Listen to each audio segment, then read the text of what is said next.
صلو علی الحبیب صلی اللہ تعالی علی محمد نیت المؤمن خیر من عملہ، مسلمان کی نیت اس کے عمل سے بہتر ہے۔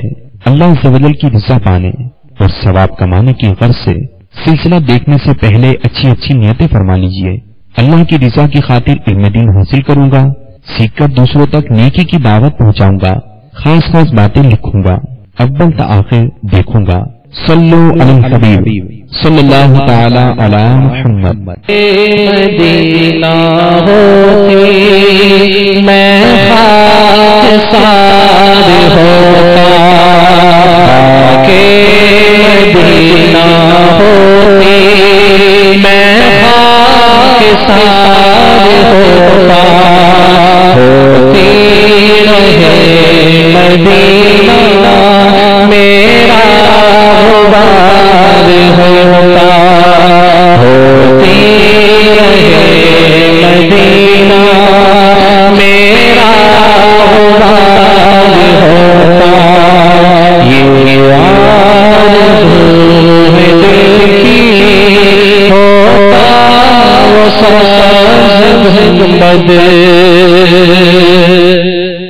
یہ آرزو ہے دل کی ہوتا وہ سبز گنبد۔ الحمد للہ رب العالمین والصلاة والسلام على سید المرسلین، اما بعد فاعوذ باللہ من الشیطان الرجیم، بسم اللہ الرحمن الرحیم۔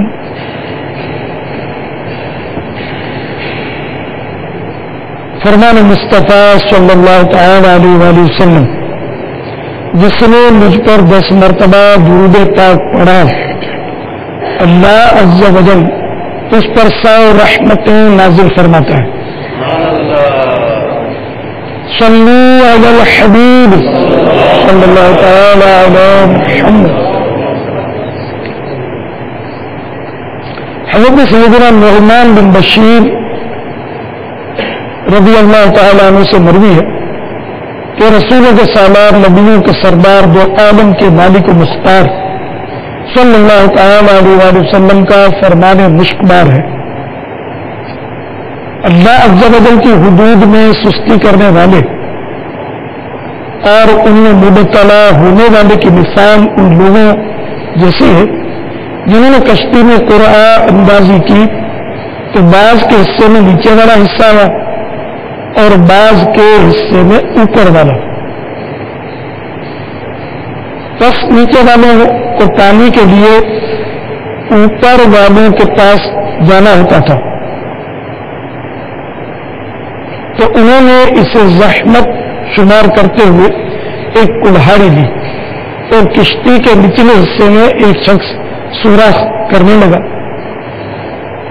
تو اوپر والے اس کے پاس آئے اور کہا کہ تجھے کیا ہوا ہے؟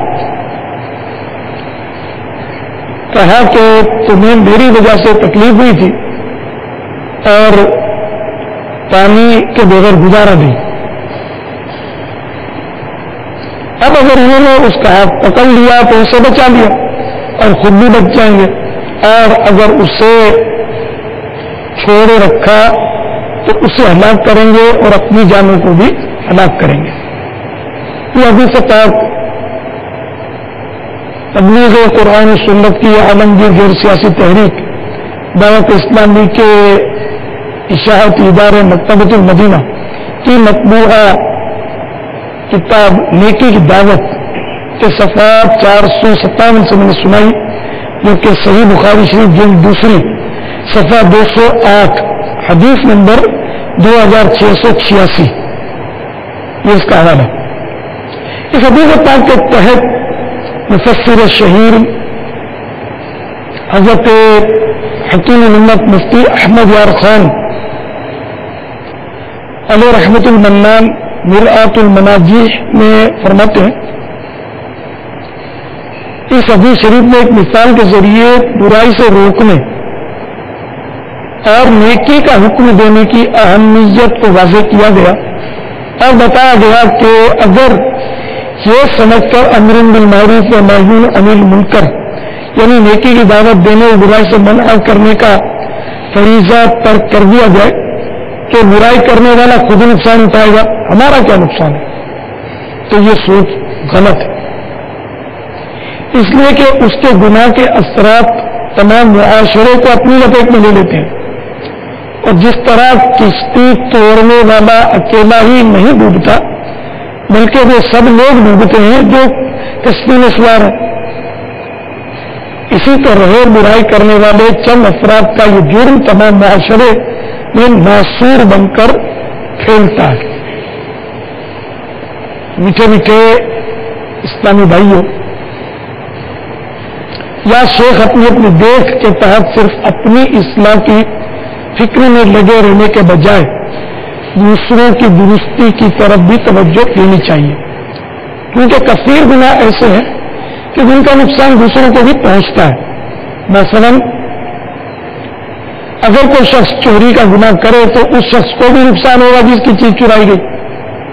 بالکل یہی معاملہ ڈاکہ ڈالنے، امانت میں خیانت کرنے، گالی دینے، تہمت لگانے، غیبت کرنے، چغلی کھانے، کسی کے عیب اچھالنے، ناحق کسی کا مال کھانے، خون بہانے، کسی کو بلا اجازت شرعی تکلیف پہنچانے، قرض دبا لینے، کسی کی چیز اسے ناگزار گزارنے کے باوجود بلا اجازت استعمال کرنے، ماں باپ کو ستانے اور بدنگاہی کرنے وغیرہ کا ہے۔ اب اگر ہر ایک کو ان گناہوں کے ارتکاب کی کھلی چھوٹ دے دی جائے پھر نہ تو کسی کا مال سلامت رہے گا اور نہ ہی عزت، بلکہ یوں کہنا چاہیے کہ ہمارا معاشرہ درندوں کے جنگل کا منظر پیش کرنے لگے گا۔ بعض گناہ ایسے ہیں جن کے ارتکاب سے انسان کی عزت کو بھی نقصان پہنچتا ہے۔ مثلا جو شخص چغل خور یا زانی یا شرابی کے طور پر مشہور ہو جائے تو 70 یعنی ظاہر ہے کہ معاشرے میں اس کا کیا مقام ہوتا ہے۔ اور بعض گناہ ایسے ہیں جو انسان کے مال کو نقصان پہنچاتے ہیں۔ مثلا جوا کھیلنے کی لت بڑھ جانا، سود پر قرض لینا، کام کاج کرنے کے بجائے فلمیں ڈرامے دیکھنے میں مشغول لینا، ان کاموں میں ملوث افراد مالی طور پر جس طرح دن دگنی رات چوگنی الٹی ترقی کرتے ہیں، یہ کسی صاحب عقل سے مخفی یعنی چھپا نہیں۔ ان تمام دنیاوی نقصانات کے ساتھ ساتھ ایسے شخص کو اخروی طور پر بھی خسارے کا سامنا ہے جو جہنم کے بھیانک اور ہولناک عذاب کی صورت میں پیش آ سکتا ہے۔ والعیاذ باللہ تعالی۔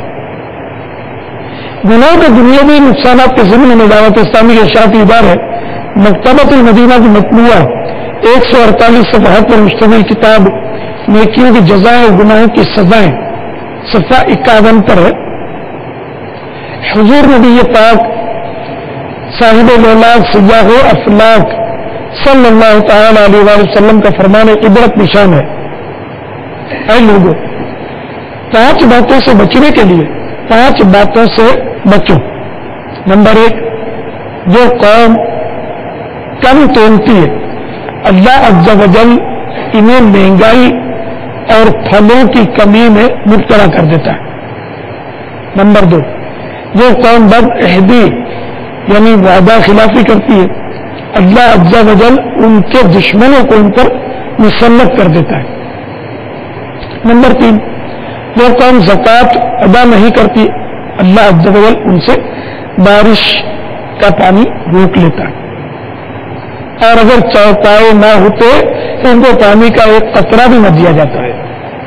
نمبر 4، جس قوم میں فحاشی اور بے حیائی پھیل جاتی ہے اللہ تبارک و تعالی ان کو طاعون کے مرض میں مبتلا کر دیتا ہے۔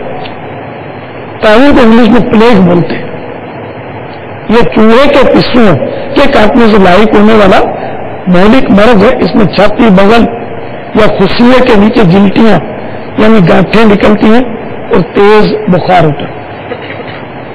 نمبر 5، جو قوم قرآن پاک کے بغیر فیصلہ کرتی ہے اللہ عز و جل ان کو زیادتی یعنی غلط فیصلے کا مزہ چکھاتا ہے اور انہیں ایک دوسرے کے ڈر اور خوف میں مبتلا کر دیتا ہے.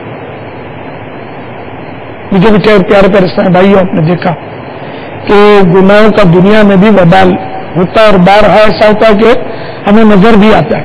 جو قوم کم تولتی ہے اللہ عز و جل نے مہنگائی اور پھلوں کی کمی میں ان کو طلاق کر دیتا ہے.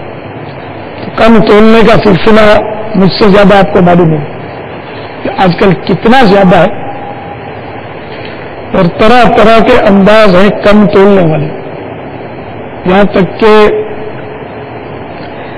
اگر گوشت لینے جاؤ تو اکثر گوشت والا بھی گوشت رکھنے کے چھابڑے میں جو اس کا پلہ ہوتا ہے اس میں وہ زور سے گوشت پھینکتا ہے اور فوراً اٹھا لیتا ہے کیونکہ اس کی چوٹ سے گوشت وہ پلڑا جھک جاتا ہے اور وہ ایک دو بوٹیاں وہ کم دے دیتا ہے. اسی طرح پھل لینے والے پھل بیچنے والے یا اناج بیچنے والے عموماً جو ہمارے یہاں یہ کم تولنے کا عام سلسلہ.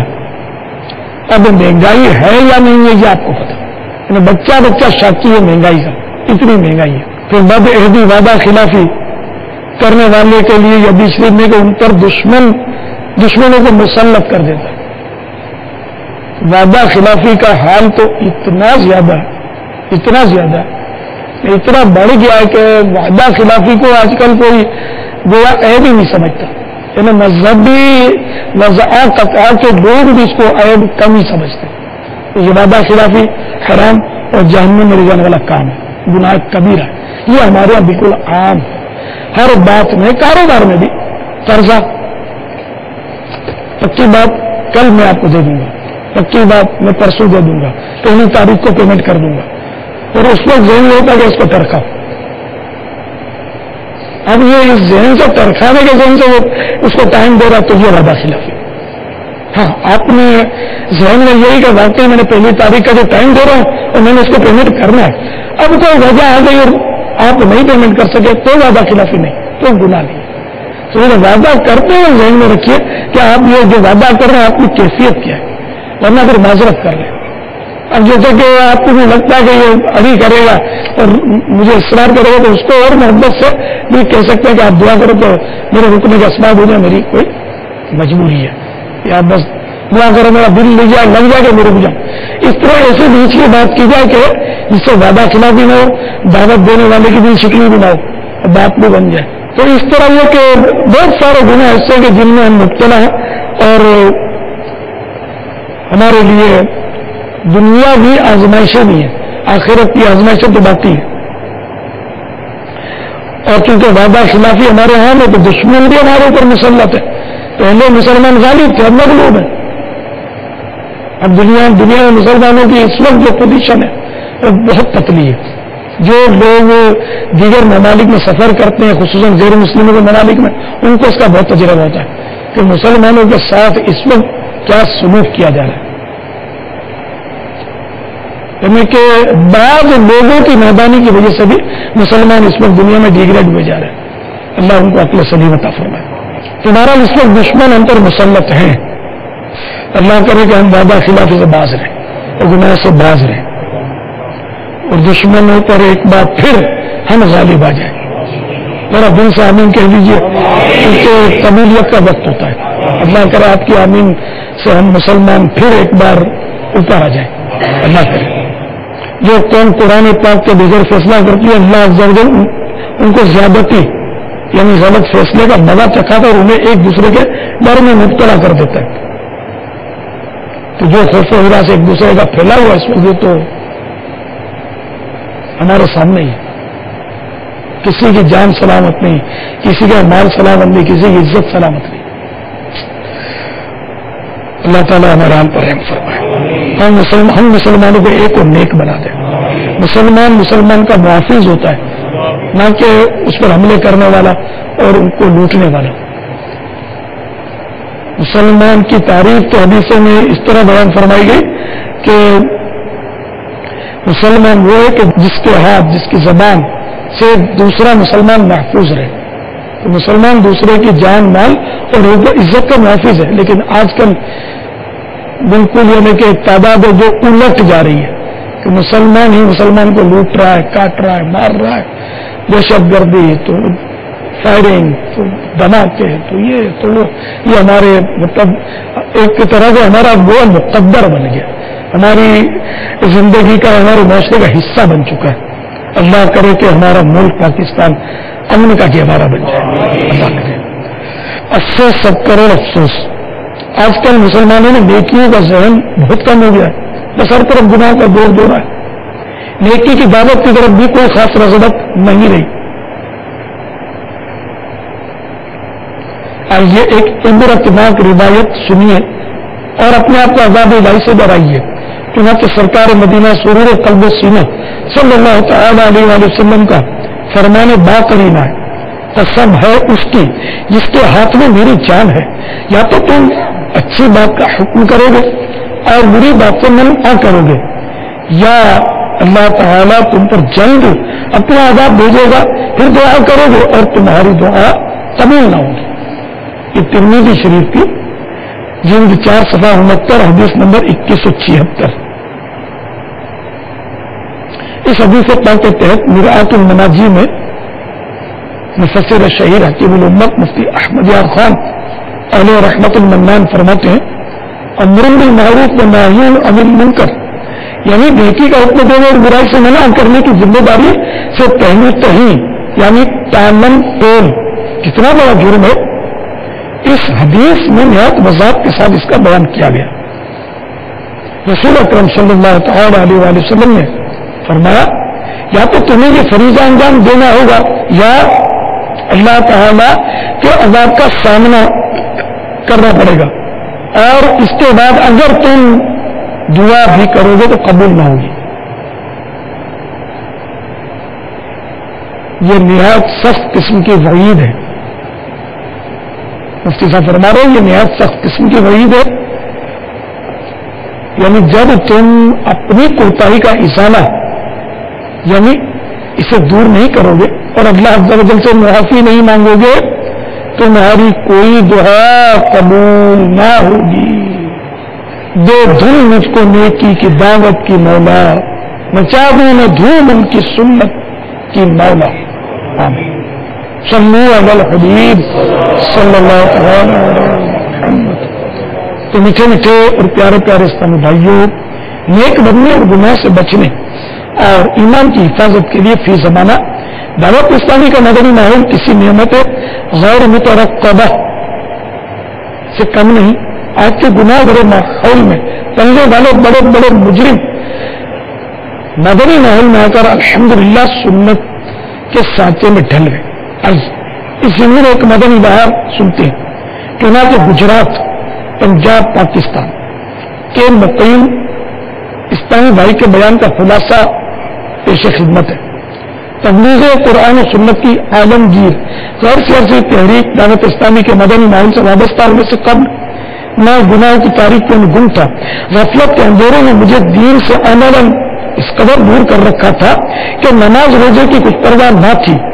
ایک روز جب حسب معمول میرے قاری صاحب گھر میں مجھے قرآن پاک پڑھانے کے لیے آئے تو اس وقت میں ٹی وی پر ڈرامہ دیکھنے میں مصروف تھا۔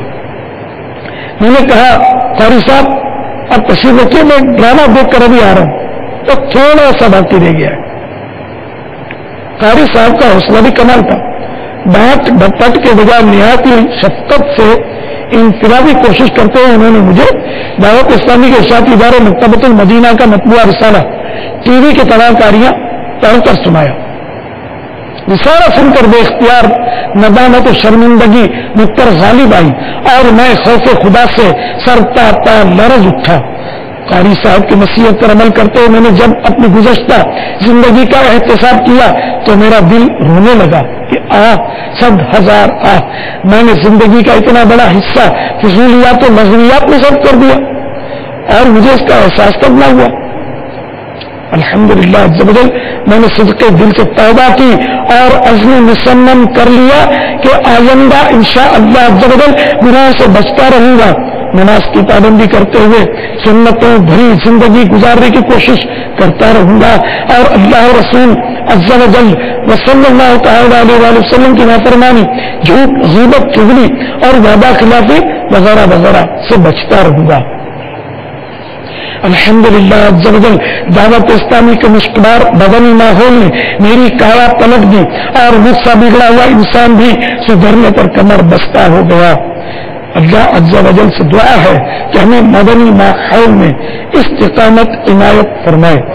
آمین بجاہ النبی الامین صلی اللہ تعالی علیہ وآلہ وسلم. تو نرمی کو اپنانا، جھگڑے مٹانا، رہے گا سدا خوشنما مدنی ماحول. تو غصے جھڑکنے سے بچنا وگرنا یہ بدنام ہوگا تیرا مدنی ماحول. صلو علی الحبیب صلی اللہ تعالی علی محمد. تو میٹھے میٹھے اور پیارے پیارے اسلام بھائیوں، اس مدنی بہار میں انفرادی کوشش اور دعوت اسلامی کے شاعتی ادارے مکتبۃ المدینہ کا مطبوعہ رسالہ ٹی وی کے تباہ کاریاں پڑھ کر سنانے کی برکت کا بیان ہے. ہم سبھی کو چاہیے کہ موقع بہ موقع انفرادی کوشش کے ذریعے نیکی کی دعوت کی ترکیب کیا کریں.